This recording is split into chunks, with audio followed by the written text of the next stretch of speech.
Hey, welcome back to Celeb Corner KE. I hope you're good. You're doing fine from whatever corner of the country that you're watching us from.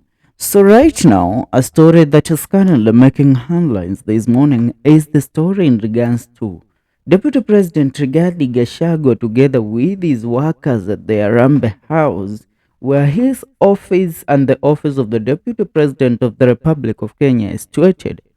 Inaaminika asubuhi ya leo, naibu rais Rigathi Gachagua aliweza kuamka kama ilivyo ada na desturi yake kuamkia kazini pamoja na wafanyikazi wake ambao, if we remember last week, they were given compulsory leave with the orders from the State House Chief of Staff to vacate the office of the Deputy President immediately.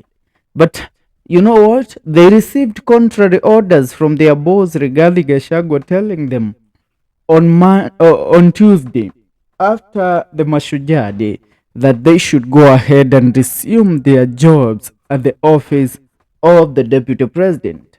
But according to the news and the report that we are receiving this morning, is that after they arrived today morning at their places of work, they were stopped, and the office of the Deputy President has been declared a crime scene by the detectives and the officers that have been assigned there.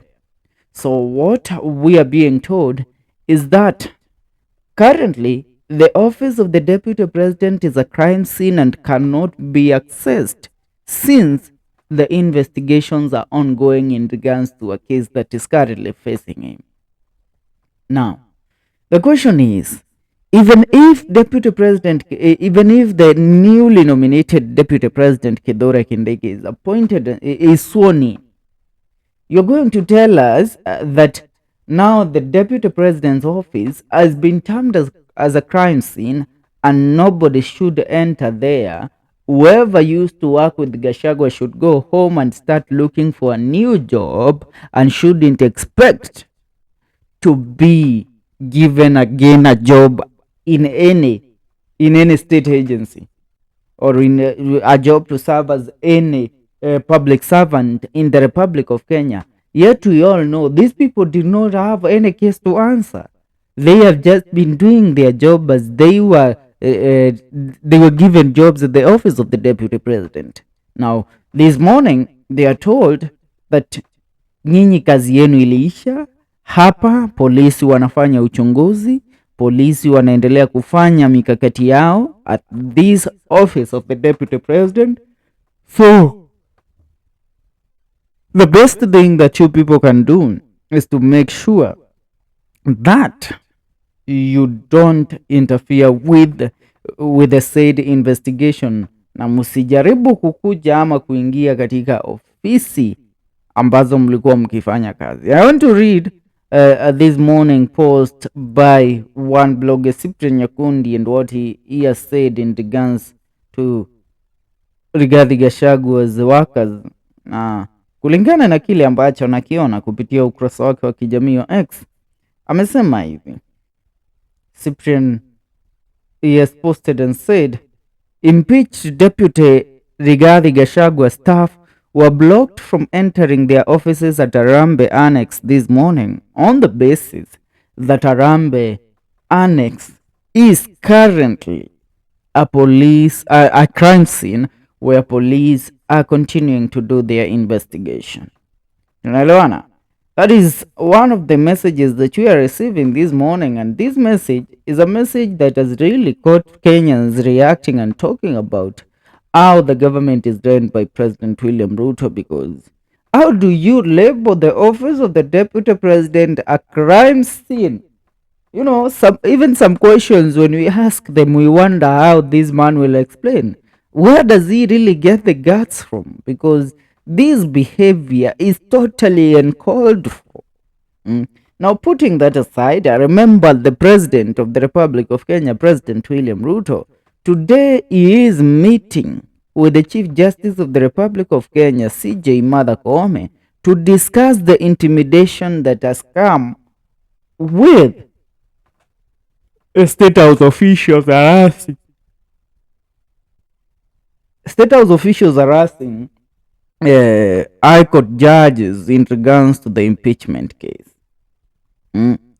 That is something that is currently being also talked about on different social media platforms with the question, why should Mother Koome, the judiciary, the executive, the three arms of government, they are all independent and each arm depends on itself. But right now, what we are being told is another different case. Hmm? It's another total different case. Because tell me why the office of the president requires to meet with the judiciary, which is the chief justice, to discuss issues of being harassed or being, and why should they meet at the state house, by the way? Mm. Now, these are some of the things that are currently raising a lot of questions in the corridors of power in our country. Mm. Remember, today the case of the deputy president is supposed to be determined by a bench of uneven judges that are supposed to meet at the High Court to determine whether his petition is strong enough to rule out the impeachment claims. Mm. Now, according to different lawyers in regards to this case, I want to read something that Nelson Harvey this morning has said in regards to the case of Deputy President Rigathi Gachagua. He has said this: in upholding the impeachment of Rigathi Gachagua, the High Court will entrench the low threshold set by Parliament for removal of state officers from office. Few will survive this leadership and integrity yardstick on accountability. Let the people purge off bad leaders begin. Mm. That is a message by Nelson Harvey, which is a direct portrait of what is currently happening.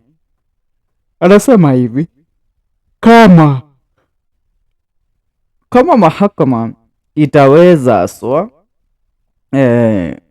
ku uphold ama tuseme kuchukua msimamo wa seneti ya kwamba naibu wa rais Rigathi Gachagua ni mtu ambaye anapaswa kuenda nyumbani, then mahakama ya Kenya itakuwa imefanya makosa makubwa sana, kwa sababu itaonyesha kwamba msukumo ama msimamo uliochukuliwa na bunge la National Assembly pamoja na seneti ulikuwa ni msimamo ambao unatakikana kuchukuliwa. Kulingana na hayo, mimi naachia hapo. But the question is, what do you think about the office of the deputy president being labeled a crime scene? Maoni kwako. Remember hata Gachagua ileo as promised alikuwa aanze kazi. Now Gachagua says he doesn't care about the intimidation that comes with the impeachment and what have you. He wanted to start off his work today kwa sababu amekuwa na a lot of things happening, and to leave his case to the lawyers. Na ikumbukwe also he is expected to make an appearance at the DCI headquarters today. Yeah, will he show up? Yeah, those are the questions that we are asking. Yeah, kwa sasa dawa.